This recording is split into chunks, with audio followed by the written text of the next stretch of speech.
Oi, pessoal! Mais um Guilherme Ferreira Entrevista no ar. E hoje a minha convidada é Mariellen Ferreira. Mariellen é formada em Serviço Social e pós-graduada em Instrumentalidade do Serviço Social, com ênfase em saúde, assistência social, educação e poder judiciário pela Unesave. Mari também é conselheira tutelar. Nós vamos falar sobre o Dia Nacional de Combate ao Abuso e à Exploração Sexual de crianças e adolescentes. Seja muito bem-vinda. Obrigada, Guilherme. Agradeço a oportunidade de falar de um tema tão importante num momento como esse que estamos vivendo de pandemia. Mari, desde o ano 2000, a data de 18 de maio passou a marcar o Dia Nacional do Combate ao Abuso e à Exploração Sexual de Crianças e Adolescentes. Amanhã, a data completa 20 anos. O dia foi escolhido para homenagear a menina Araceli Sanches, assassinada aos 8 anos no dia 18 de maio de 1973. O caso virou símbolo da luta contra crimes de pedofilia e exploração sexual de crianças e adolescentes. 2000, estamos em 2020. Como que você vê o avanço da legislação no combate à exploração sexual de crianças e adolescentes nestes últimos anos? Então, Guilherme, ocorreu sim um grande avanço no que tange às leis de proteção contra a violação de direitos de criança e adolescente, né? E também de violência doméstica, porque costuma ser uma violência doméstica. Ocorrida a maioria das vezes dentro dos lares. Haja vista que ainda há muito que avançar, pois, por exemplo, Juiz de Fora, nós não temos uma delegacia especializada em atendimento a criança e adolescente para tratar de uma situação tão grave como essa. Mas temos aí o apoio muito grande da Delegacia de Mulheres, que a maioria das vezes é quem nos socorre nessa situação, e as delegacias de crime comum. E me fala uma coisa, Mari, o Estatuto da Criança e do Adolescente, ele realmente protege? Ele é eficaz na proteção a crianças e adolescentes? Então, Guilherme, o Estatuto foi um marco, né? Na nossa Constituição. A Lei 8069 foi promulgada em 1990, então de lá para cá, muitas diretrizes foram tomadas, inclusive que a criança passou a ser um sujeito de direitos. Ela tem primazia na garantia dos seus direitos. E realmente o Estatuto, ele protege. Haja vista que muita coisa não chega ao Conselho Tutelar, que é o órgão de proteção às crianças e adolescentes. E quais são os principais tipos de violações contra crianças e adolescentes? Então, a criança ela é vítima o tempo todo, não só a criança, mas também o adolescente, né? E hoje em dia o que a gente mais vê é a situação de negligência. Há muita negligência com nossas crianças, há muitas vítimas de maus tratos. Vocês podem acreditar que nos dias de hoje, em pleno 2020, muitas vítimas de maus tratos. A violência sexual, a violência psicológica, que também é muito recorrente para a gente, são essas as mais apontadas. E quais são os sinais que podem ser demonstrados através de comportamentos da criança ou do adolescente que houve algum abuso? Como que a família deve ficar atenta? Porque às vezes passa, né? Às vezes a família não percebe, às vezes a criança ou adolescente pode estar mais introspectivo, pode estar com algum medo e às vezes passa sem alguém perceber. Quais são os sinais? Como que se deve ficar alerta a um possível sinal de abuso? Então, quando essas crianças já estão em fase escolar, é mais fácil, né? Porque muitas crianças têm no ambiente escolar a total segurança.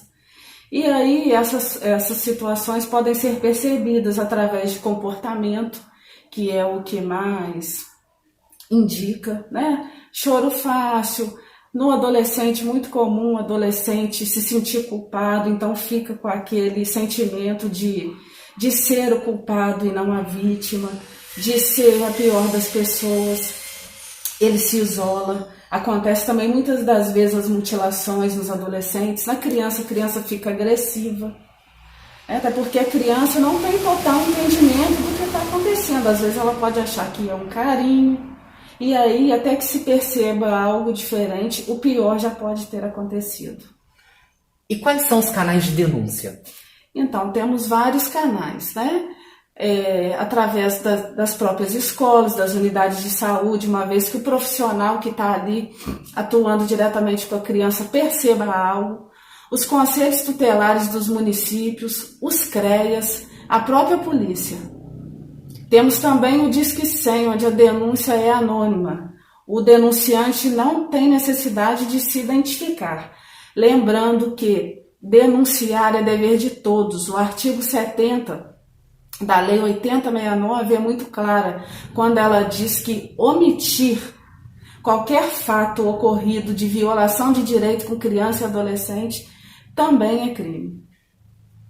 Você disse os canais de denúncia: 180, 181, Disque 100, Disque 100, né? Disque Direitos Humanos, Polícia Militar, sim. A própria Polícia Civil. A própria Polícia Civil. Feita a denúncia, quais são os procedimentos de investigação do caso resolvido? Como que o Conselho Tutelar age quando ele recebe uma denúncia? Então, o Conselho Tutelar ele trabalha na proteção, né? Um órgão encaminhador, e a gente trabalha diretamente com a vítima. A maioria dos casos que chegam ao Conselho Tutelar, às vezes vem denúncia da unidade de saúde, às vezes o próprio familiar procura a polícia e aí a polícia nos aciona e nós vamos fazer os encaminhamentos devidos. A parte investigativa é com a polícia. A polícia vai investigar o caso, mas a minha pergunta é no sentido de vocês recebem a denúncia. Sim. Ligam para o conselho. Sim. Aí vocês vão até lá. E quais Sim. são os procedimentos que o Conselho Tutelar age no momento que chega à casa de quem recebeu, a casa da denúncia, né? Vocês receberam a denúncia, vão à casa de determinada pessoa. O que vocês fazem? Sim. Quando a denúncia já vem fundamentada através, né, dos órgãos de segurança pública ou através da unidade de saúde ou de escola, que foi constatada, às vezes a criança tem alguma lesão, então o primeiro acionamento desse serviço, desse local é a polícia. E aí a polícia aciona o conselho. Então o conselho vai na proteção. O conselho trabalha com a proteção, vai dar os devidos encaminhamentos, que é encaminhar aquela criança ou adolescente para os exames que tem que ser feito, né? Que aqui em Juiz de Fora ocorre no HPS, no setor do risco biológico Parvus, que é um grande parceiro nosso. E a partir daí, se for constatado que o violador está dentro da residência, nós vamos aplicar a medida de proteção, que é retirar aquela criança do ambiente onde ocorreu a violação, né? Mas costuma também, às vezes, o violador não estar dentro da residência. Então, assim, toda denúncia ela é apurada. E aí a gente trabalha na proteção e nos encaminhamentos. Volto a repetir, a investigação é com a polícia. Informamos também o Ministério Público a notícia de fato. Recolhida a criança. Vocês recolhem a criança, vocês vão até lá e recolhem a criança. Mediante a denúncia que vocês receberam.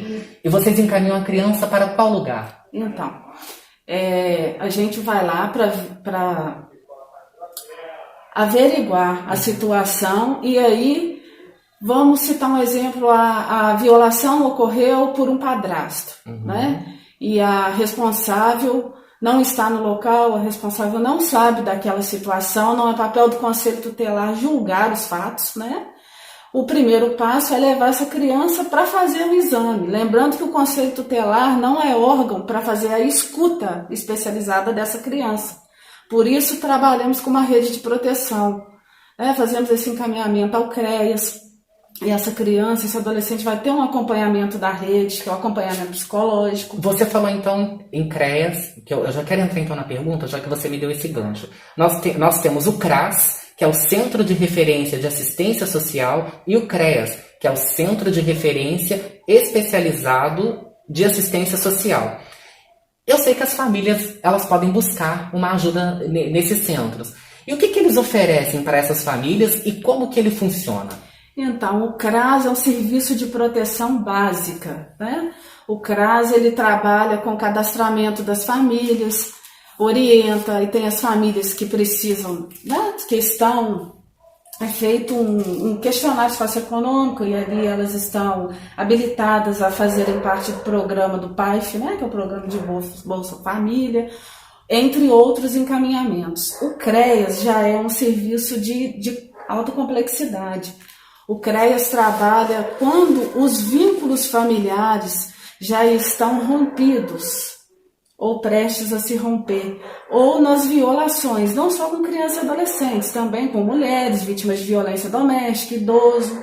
E o CREAS oferece, né, um serviço especializado à família, trabalhando com essa proteção e fortalecimento de vínculos. O CREAS tem uma equipe especializada com assistente social, psicólogo, advogado e educador social. E dá para montar, Mari, o perfil do abusador com base nas denúncias que o Conselho recebe? Então, como eu te disse, o Conselho não trabalha o abusador, o Conselho trabalha a vítima. Mas dá para montar um perfil? Sim. A maioria das vezes é uma pessoa boazinha. É aquela pessoa que oferece um carinho, oferece algo em troca, uma bala, um chocolate, um presente. Ele conquista a vítima, né? A maioria das vezes. Alcoolismo e drogas influencia, sim. Né? É um índice alto? É um fator, né? Também é um fator. Mas é um fator alto? Se você faz uma montagem dos perfis, álcool e drogas, eles estão alinhados na questão do abuso? Ou independe? Independe. E me fala uma coisa, e geralmente quando vocês encontram um abusador, né, porque pode acontecer de vocês chegarem e encontrar o abusador, como que é a reação dele? Ele nega, sempre vai negar, né?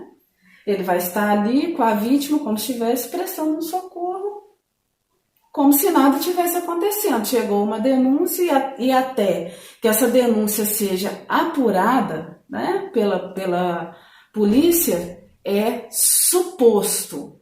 Ele é o suposto. A gente nunca pode afirmar que ele é. A gente sempre trabalha com o suposto. E dá para separar dá para ser imparcial nos casos, separar o emocional? Porque são casos de denúncias, casos de violência sexual, violência física, e você se depara com crianças agredidas, com adolescentes agredidos. Você é mãe, então eu imagino que quem é mãe, né, ou quem é pai também, eu sei que existem pais e mães que trabalham no Conselho Tutelar. Como que é? Como que vocês trabalham isso quando você se depara com uma cena forte de agressão? Então, Guilherme, o Conselho Tutelar é um colegiado, né? Então a gente sempre troca, um conselheiro sempre dá o apoio ao outro para que realmente nessas situações estejamos aptos a não deixar o emocional falar mais alto. Realmente são situações assim adversas que mexem com o coração, até porque somos seres humanos, mas o que temos que pensar no momento e executar naquele momento, o controle emocional para garantir a proteção àquela criança ou àquele adolescente. Ô Mari, para a gente encerrar, o Ministério da Mulher, da Família e dos Direitos Humanos do Governo Federal, ele divulgou um dado que a maioria dos casos denunciados em 2009, a violência foi praticada por pessoas da família ou próximas à família. E a gente sabe também que o índice de omissão é muito grande. Por que muitas famílias se calam? Então, Guilherme, essa é uma pergunta que nós nos fazemos todos os dias. Não só eu como conselheira, mas também alguns técnicos, né? E repito que o nosso papel não é julgar, mas muitas vezes é uma coisa, pode até parecer inusitada, mas é uma coisa cultural. Ela se torna um fato comum. você volta lá antigamente, né, nos séculos passados, onde havia casamento de irmão com irmão, primo com primo. A gente vê aí em alguns países onde é um absurdo, mas ainda é uma cultura, uma menina com 12 anos sendo concedida para casar. Então, muitas famílias veem aquilo como um fato comum. E pelo fato ocorrer dentro de casa, elas acham que não é mentira. Às vezes o que a criança ou adolescente faz não tem credibilidade, porque o abuso, muitos consideram o abuso só quando é constatada a conjunção carnal, quando o ato é cometido. Eles não veem como abuso outras situações. A pessoa passa a mão naquela criança, naquele adolescente, né? Mexe de uma certa forma no órgão genital daquela criança, daquele adolescente, e é bom... agarra aquela criança ou adolescente e beija. Então, assim, não deixa marcas. E abusos acontecem em todas as classes sociais. Em todas as classes sociais. Olha, Mari, eu quero muito agradecer a sua presença, a sua gentileza por falar aqui com o meu canal. Amanhã, 18 de maio, uma data extremamente importante para que, como está escrito na sua camisa, né, Juntos contra a Pedofilia.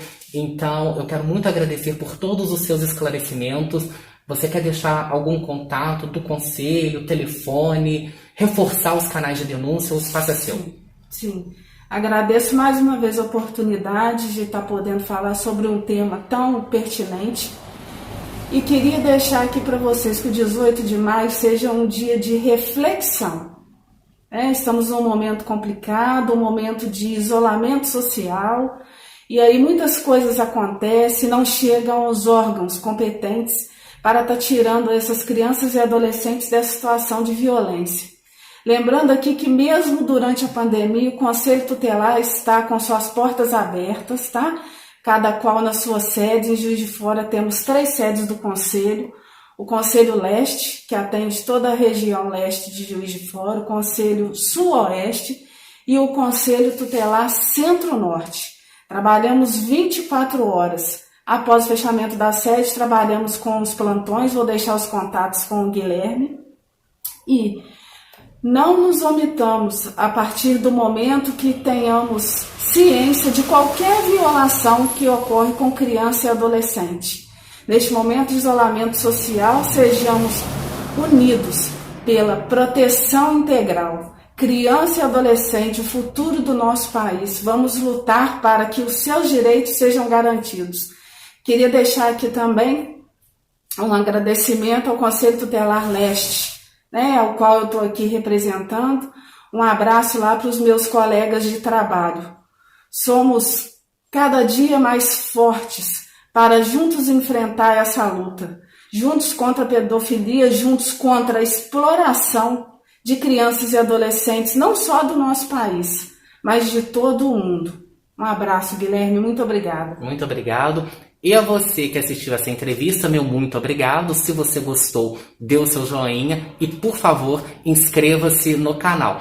Eu quero falar para vocês que, apesar do distanciamento social, nós fizemos essa entrevista. A Mari é minha irmã, nós moramos perto, né? Moramos a diferença de um andar, então ela veio até aqui para podermos gravar e trazer para você aí de casa esse tema tão importante e que precisa sim ser muito, muito, muito divulgado, porque a pedofilia é um crime em que todos nós devemos lutar contra esse crime da pedofilia. Eu quero agradecer a você, deixar o meu grande abraço e falar que, se Deus quiser, nós vamos nos encontrar na próxima entrevista. Até lá!